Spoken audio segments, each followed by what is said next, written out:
Okay, bismillahirrahmanirrahim. Assalamualaikum warahmatullahi wabarakatuh dan salam sejahtera anak-anak tingkatan 4 dan anak-anak tingkatan 5. Hari ini kita bertemu kembali dalam channel Cikgu Ashraf subjek perniagaan.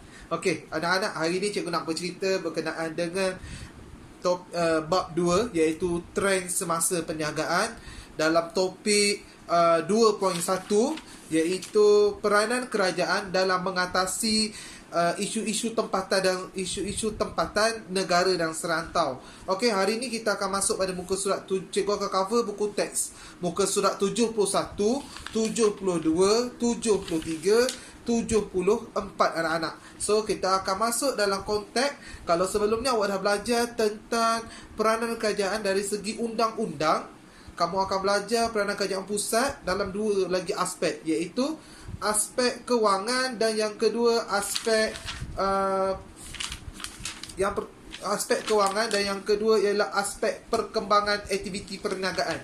Okey, ada dua aspek yang cikgu akan sentuh di sini. Okey, untuk aspek kewangan anak-anak, untuk aspek kewangan, kewangan merujuk sumber pembiayaan yang diperlukan untuk menjalankan aktiviti ekonomi. Kewangan bermaksud sumber pembiayaan yang diperlukan untuk menjalankan aktiviti ekonomi.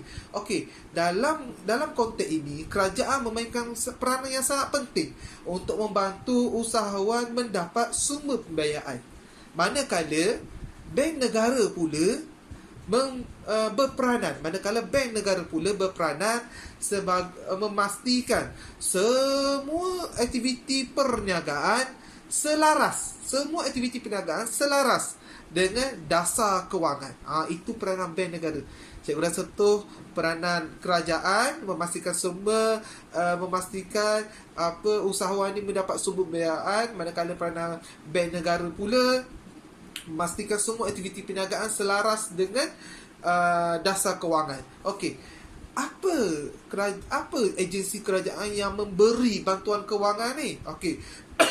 Antara agensi kerajaan yang beri bantuan kewangan ini ialah pertama, MARA. Yang kedua, MARA ataupun Majlis Amanah Raya. Yang kedua, PUNB, Perbadanan Usahawan Nasional Berhad. Yang ketiga, Tekun Nasional. Okey, ada lagi contoh lain. Contohnya kalau kita masuk kepada MARA. MARA dibagi apa jenis pembiayaan yang dia boleh bagi. Okey, jaga kesentuh sedikit saja. Okey, untuk MARA dia akan bagi skim pembiayaan am, skim pembiayaan pengangkutan, skim pembiayaan profesional, skim pembiayaan kecil. Okey, manakala untuk bank pembangunan dan infrastruktur, okey, Malaysia Berhad. Okey, ni orang-orang yang nak buat pembinaan. Okey, ni orang-orang yang nak buat pembinaan, nak buat projek-projek besar. Okey, kita buat orang-orang yang kontraktor ni boleh buat pinjaman di sini, iaitu apa perkhidmatan yang bank ni bagi.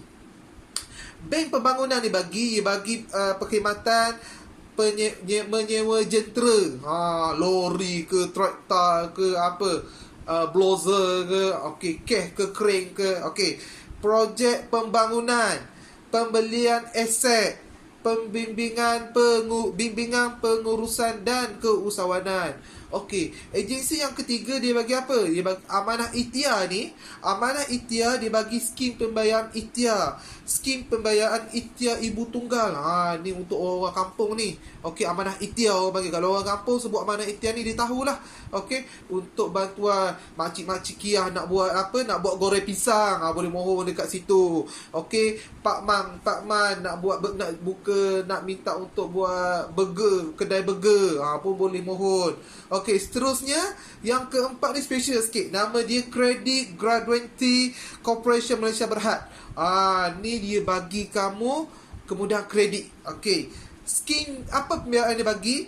Skim pinjaman laluan terus, skim pembiayaan franchise, skim jaminan utama baru, skim jaminan anja iGratuity. Okey, ini untuk skim ni orang yang tak ada cagaran.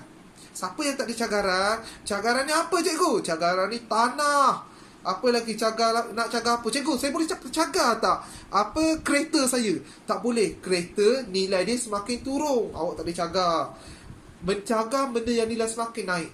Contoh dia boleh cagar tanah pusaka, tanah rumah kamu. Boleh cagar emas. Emas kan semakin naik kan.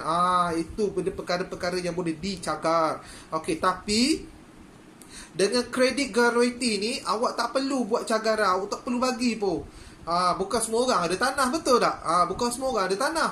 So, kalau awak tak ada apa-apa, awak boleh try mohon dengan kredit gratuiti ni. Okey, cikgu nak masuk kepada topik yang kedua, iaitu perkembangan aktiviti perniagaan. Okey, dalam perkembangan aktiviti perniagaan ni, okey, tadi dah belajar tentang kewangan. Ni perkembangan aktiviti perniagaan. Dalam perkembangan aktiviti perniagaan ni, kamu akan belajar 3 perkara anak-anak. Apa 3 perkara tersebut? 3 perkara tersebut dalam pecahan dalam perkembangan ni, awak akan belajar aktiviti promosi. Awak akan belajar aktiviti latihan dan pembangunan. Awak akan belajar aktiviti R&D ataupun research and development ataupun pembangunan dan penyelidikan. Bahasa dia. Okey, senang nak ingat, R&D. Okey, 3 perkara cikgu sebut ni, kamu kena ingat 3 perkara. Bila sebut promosi, untuk PSL, bila sebut promosi, kaitkan dengan metrik. Nanti cikgu masuk satu persatu. Promosi, metrik. Latihan dan pembangunan, MPC. R&D, MARDI, TMB, NPOB dan sebagainya. Nanti cikgu akan sentuh satu persatu. Okey, ni untuk kamu buat ringkasan saja untuk kamu faham. Okey, so untuk aktiviti promosi ni anak-anak, kenapa pentingnya promosi? Kenapa nak penting sangat buat perkembangan sebelum kita masuk promosi? Kenapa pentingnya aktiviti perkembangan ni, aspek perkembangan aktiviti ni? Bila kita nak lihat, bila ekonomi tu semakin berkembang, itu menunjukkan ekonomi tu dalam keadaan pesat. Okey, ada peluang pekerjaan. Bila ada peluang pekerjaan, bagus tak? Semua orang ada kerja kan? Ada duit, betul tak? Tapi bagaimana jika ekonomi melesek? Bila ekonomi melesek, berlaku tak perkembangan ekonomi? Taklah. Berlakunya pengucupan ekonomi. Bila ekonomi melesek. Ekonomi melesek tu apa? Bila ekonomi jatuh. Jatuh ke bawah. Okey, ini akan menyebabkan apa? Ini akan menyebabkan langkah-langkah ini akan menyebabkan berlakunya inflasi, berlakunya deflasi. So, bila berlaku kemelesetan ekonomi, berlakunya deflasi, kerajaan sangat memainkan peranan penting melaksanakan 2 dasar. Ingat tak cikgu sebut sebelum ni? Apa 2 dasar itu? Dasar fiskal, satu lagi dasar apa? Dasar kewangan. Cuba refresh balik. Dasar fiskal, dasar kewangan. Okey. So, dalam aktiviti promosi, cikgu dah sebut. Bila aktiviti promosi, kamu akan refresh balik nama dia metrik. Betul tak? Okey, so cikgu nak sentuh. Dalam melaksanakan promosi, kerajaan nak bantu usahawan buat promosi. Kenapa nak buat promosi? Untuk orang kenal jenama tersebut, untuk orang kenal produk tersebut. So, bila nak kenal jenama tersebut, nak orang kenal produk tersebut, kita kena buat promosi. So, kerajaan melalui agensi kerajaan, iaitu metrik. Metrik ni apa? Perbadanan Pembangunan Perdagangan Luar Negara. Metrik. Ingat tak cikgu sebut? Kalau metrik, kaitkan dengan luar negara. Ingat, metrik mesti nak ekspor barang luar negara. Metrik, ekspor barang luar negara. Okey. So, apa fungsi metrik? Ada banyak fungsi. Cikgu just nak kamu hafal apa yang mudah sahaja. Yang pertama, fungsi metrik. Mencari tempat dan pembangunan kawasan baru. Nak cari tempat baru, nak berniaga ni kat luar negara. Contohnya Petronas, nak buka Petronas baru, nak buka kat mana? Pergi negara-negara Timur Tengah, Mesir, Arab Saudi, ataupun Timor Leste. Dia cari tempat pelaburan baru. Yang kedua, menemukan pengeksport Malaysia dengan pengimport luar negara. Contohnya saya nak eksport barang, saya diketemukan dengan orang yang saya nak import barang saya tu, nak ambil barang saya tu. Orang yang nak ambil barang saya tu, nama dia pengimport daripada luar negara. Nak temukan pengeksport dan pengimport ringkasan dia. Yang ketiga, apa yang ketiga? Mencetak dan mengedar risalah. Yang keempat, mengadakan seminar. Yang kelima, mengadakan pameran. Ingat, 5 tu je. Cari pasaran baru, temukan ekspor dengan pengimport, mencetak dan mengedar risalah perniagaan, Edar kat mana? Dalam Malaysia ke luar Malaysia? Luar Malaysia. Ingat, matrik luar negara. Lagi apa lagi? Mengadakan seminar. Seminar cikgu. Seminar dalam Malaysia ke luar Malaysia? Seminar untuk orang luar lah. Kita nak jual barang kita keluar negara kan? Dan yang terakhir, mengadakan pameran perniagaan. Okey. So, habis topik aktiviti promosi. Kita masuk kepada aktiviti latihan dan pembangunan. Okey. Untuk latihan dan pembangunan, kerajaan menyediakan pelbagai latihan dan pembangunan kepada usahawan. Untuk apa? Untuk meningkatkan pengetahuan dan kemahiran peniaga. Untuk meningkatkan pengetahuan dan kemahiran peniaga. Okey, bagaimana? Apa itu latihan?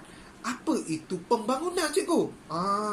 Latihan ialah insentif yang diberikan oleh perniagaan ataupun organisasi. Insentif yang diberikan oleh perniagaan, okey, untuk menggalakkan peningkatan produktiviti di kalangan pekerja. Ya nak bagi latihan ni sebab nak tingkat produktiviti pekerja ni.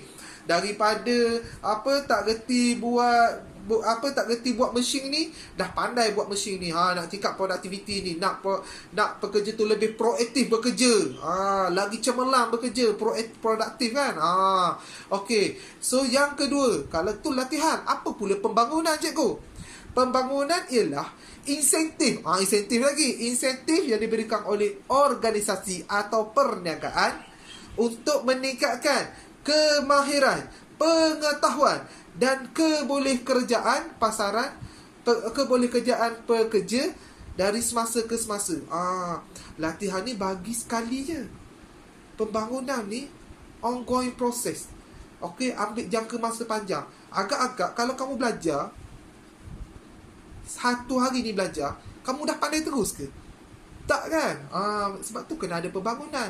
Macam cara pergi kelas. Kamu datang, hari ni kamu datang sekelas, belajar dengan cikgu, esok kan kamu nak ambil SPM. Boleh tak? Tak boleh. Sebab kamu tak ada pembangunan lagi. So, itu pembangunan. Contoh kamu belajar main badminton ataupun cikgu buat floorball. Okey, cikgu ajar floorball. Buat latihan floorball. Hari ni berlatih, esok bertanding. Boleh tak? Tak boleh. Kena ada pembangunan. Hari ni kenalkan berlatih dulu. Tapi ambil masa 3 bulan, 4 bulan. Pembangunan latihan tu sampailah player ni daripada zero knowledge terus jadi hero, jadi bagus, jadi cemerlang, bawa pergi bertanding. Begitulah juga peniaga. Daripada latihan, bagi latihan pertama, lepas tu buat pembangun, check, melihat dari semasa ke semasa pekerja ni dah bagus ke tak sebenarnya.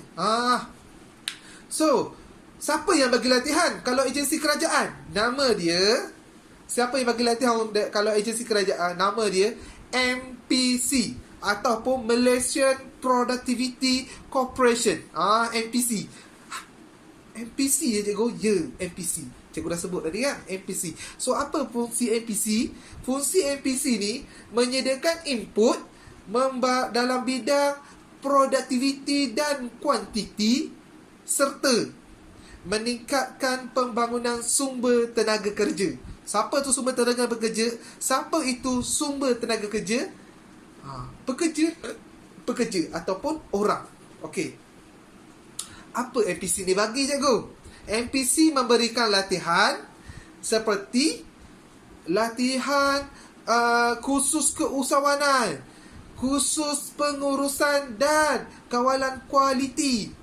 Yang ketiga, khusus kewangan dan perakaunan. Ada 3 khusus MPC ni bagi untuk membantu usahawan ni lagi bagus, lagi cemerlang. Okey, dalam bidang perniagaan. Okey. So, cikgu dah sentuh topik aktiviti latihan dan pembangunan. Cikgu nak sentuh topik yang terakhir, iaitu aktiviti R&D atau nama lain dia Research and Development. Kenapa cikgu nak kena ada R&D?